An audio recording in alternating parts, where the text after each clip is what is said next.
guys, welcome to IMO Kitchen. இன்னைக்கு நம்ம பக்ரீத்க்கு diet மாதிரியே மட்டன் பிரியாணி எப்படி செய்யலாம் பார்க்கலாம். ஜிம் போறவங்க இனிமேல் வீட்ல பிரியாணி சாப்பிடலன்னு கவலைப்படாதீங்க. இந்த மாதிரி ட்ரை பண்ணுங்க.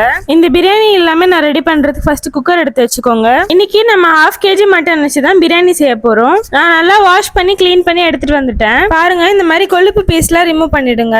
நான் இப்போ இதுல ஒரு கிளாஸ் அளவு சுடு தண்ணி சேர்த்துக்கிறேன். பெரிய டேபிள் ஸ்பூன் அளவுக்கு இஞ்சி பூண்டு பேஸ்ட் சேர்த்துக்கிறேன். கை கொத்த அளவு கொத்தமல்லியும் சேர்த்துக்கலாம். புதினாவை வந்து கொஞ்சம் கட் பண்ணி சேர்த்துக்கோங்க. அவ்வளவுதான். இப்ப வாங்க நம்ம குக்கரை வந்து க்ளோஸ் பண்ணிடலாம். அவங்கவுங்க குக்கர்ல எந்த அளவுக்கு வந்து நல்லா வெந்து வருமோ அந்த அளவுக்கு வந்து நீங்க விசில் விட்டுக்கலாம். நான் வந்து 5 விசில் விட போறேன். இதுல பிரிஞ்சி இலை, மராத்தி மொக்கு, ஏலக்காய், பட்டை, லவங்கம், ஸ்டார் அனீஸ் எல்லாம் இருக்கு. வேற இன்கிரீடியன்ஸ் எல்லாம் என்னது அப்படின்னா மெலிசா வெட்டி வச்சிருக்கிற வெங்காயம், பச்சை மிளகா, புதினா, கொத்தமல்லி, இஞ்சி பூண்டு பேஸ்ட். இதுல வந்து 100ல இருந்து 150 கிராம்ஸ் வந்து நம்ம தயிர் எடுத்திருக்கோம். இது வந்து 5 பேருக்கு செய்யற அளவுக்கு செய்யறோம். சங்கரன் கோயில்ல சுல்தான் பாய் செய்யற பிரியாணி மசாலா தான் இது. அந்த சங்கரன் கோயில் ஊர்லயே வந்து இதுதான் ஃபேமஸான கடை. 80 இயர்ஸா இருக்காங்க அந்த கடை. இந்த பிரியாணி மசாலா எப்படி செய்யணும்னா நீங்க வந்து எனக்கு கமெண்ட் பண்ணுங்க, நான் உங்களுக்கு எப்படி செய்யணும்னு அனுப்புறேன்.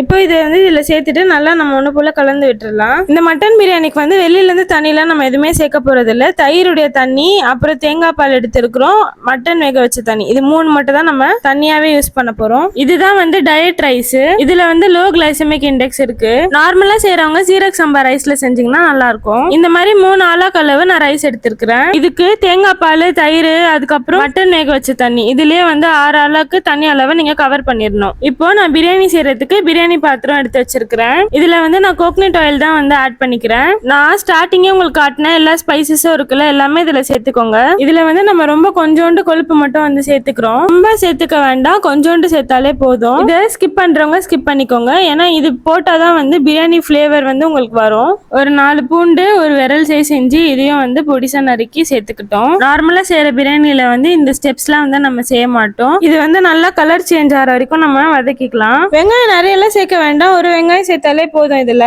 மசாலாலாம் நம்ம அவ்வளவா போட போறது இல்ல. பச்சை மிளகா காரம் தான், அதனால உங்களோட காரத்துக்கு ஏத்த அளவுக்கு நீங்க பச்சை மிளகா வந்து சேர்த்துக்கோங்க. இப்போ நெக்ஸ்ட் நம்ம புதினா 100 கிராம், கொத்தமல்லி 100 கிராம் நம்ம சேர்த்துக்கலாம். இப்போ நல்லா ஒண்ணு போல வதக்கிக்கலாம். வெங்காயம் கலர் வந்து நல்லா பேபி பிங்க் கலர் சேஞ்ச் ஆகிற வரைக்கும் வதக்கிக்க போறோம். அடுத்து நம்ம இஞ்சி பூண்டு பேஸ்ட் ஒரு பெரிய டேபிள் ஸ்பூன் அளவு நம்ம சேர்த்துக்கலாம். இப்போ இதோட பச்சை வாசனை போற வரைக்கும் நம்ம நல்லா வதக்கிக்கணும். பிரியாணியுடைய யூனிக் ஸ்டைல என்னதுன்னா நம்ம வந்து தக்காளியே இதுல சேர்க்க மாட்டோம். தக்காளியே இல்லாம ஒரு சூப்பரான பிரியாணினா இந்த பிரியாணி தான் அது. இப்போ நம்ம தயிர்ல பிரியாணி மசாலா மிக்ஸ் பண்ணியிருந்தோம், அதை வந்து இதுல சேர்த்துக்க போறோம்.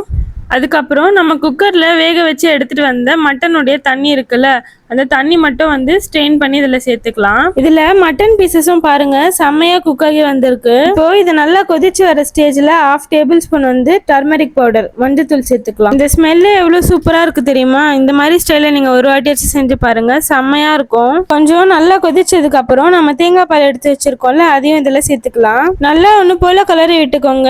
நல்லா கொதிச்சு வந்ததுக்கு அப்புறம் நம்ம தேவையான அளவு உப்பு இப்ப சேர்த்துக்கலாம். எனக்கு ஃபர்ஸ்ட் சேர்த்த உப்பு அளவு கம்மியா இருக்கு, அதனால இப்ப நான் உப்பு சேர்த்துக்கிறேன். இப்போ நம்ம எடுத்து வச்சிருந்த மட்டன் பீசஸ் இதுல சேர்த்துக்க போறோம். இந்த மட்டன் வந்து இந்த நம்ம போட்டிருக்க எல்லாத்தோடையும் நல்லா ஒண்ணு போல சேர்ந்து கொதிச்சு வரப்போ சூப்பரா இருக்குங்க டேஸ்ட்.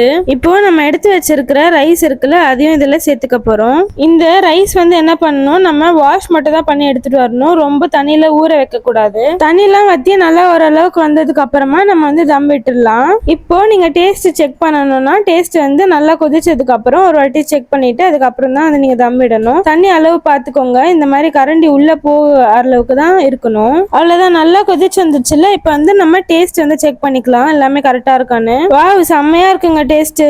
எல்லாமே பர்ஃபெக்டா இருக்கு. உங்களுக்கும் கரெக்டா இருக்குன்னா பாத்துக்கோங்க. இப்போ லாஸ்ட்ல நம்ம மேல கொஞ்சம் புதினாவை சேர்த்துக்கலாம். அப்படியே ஒரு கைகொத்த அளவு கொத்தமல்லி இலையும் தூவிடுங்க.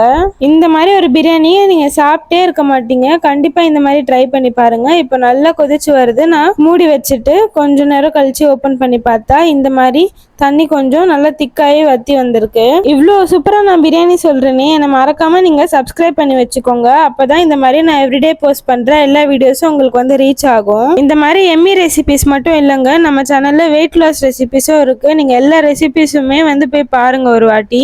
இப்போ நம்ம தம்மிட ரெடி ஆயிடுச்சு. நான் இப்போ ஆல்ரெடி சூடு பண்ணி எடுத்துட்டு வந்திருக்க தவா தான் வச்சிருக்கேன். இப்போ இந்த தவா மேல நம்மளுடைய பிரியாணி பாத்திரம் எடுத்து வச்சுக்கலாம். இப்போ அது மேல இந்த இடிக்கல் எடுத்து நம்ம வச்சுக்கலாம். கொஞ்ச நேரம் தம் விட்டதுக்கு அப்புறம் நம்ம இப்போ ஓபன் பண்ணி பார்த்தோம்னா எப்படி இருக்குன்னு நான் உங்களுக்கு காட்டுறேன் பாருங்க. வாவ், செம்மையா இருக்குங்க இந்த பிரியாணி. சூப்பராக ரெடி ஆயிடுச்சு, வேற லெவல்ல இருக்கு. இன்னும் கொஞ்சம் தண்ணி மட்டும் வற்றணும், அதனால நம்ம திருப்பி க்ளோஸ் பண்ணி வச்சிடலாம். நான் உங்களுக்கு காட்டுறேன். இந்த மாதிரி சைடில் வந்து புகை வரணும், இப்போதான் வந்து தம்மு வந்து முடிஞ்சிருச்சுன்னு அர்த்தம். இப்போ நம்ம சூப்பரான இந்த பிரியாணி வந்து ரெடி ஆயிடுச்சு. இதே மாதிரி நான் சொன்ன மாதிரி ஸ்டெப்ஸை அப்படியே ஃபாலோ பண்ணி நீங்கள் ஒரு வாட்டி பிரியாணி செஞ்சுட்டு எப்படி இருக்குன்னு எனக்கு வந்து மறக்காம கமெண்ட் பண்ணுங்க.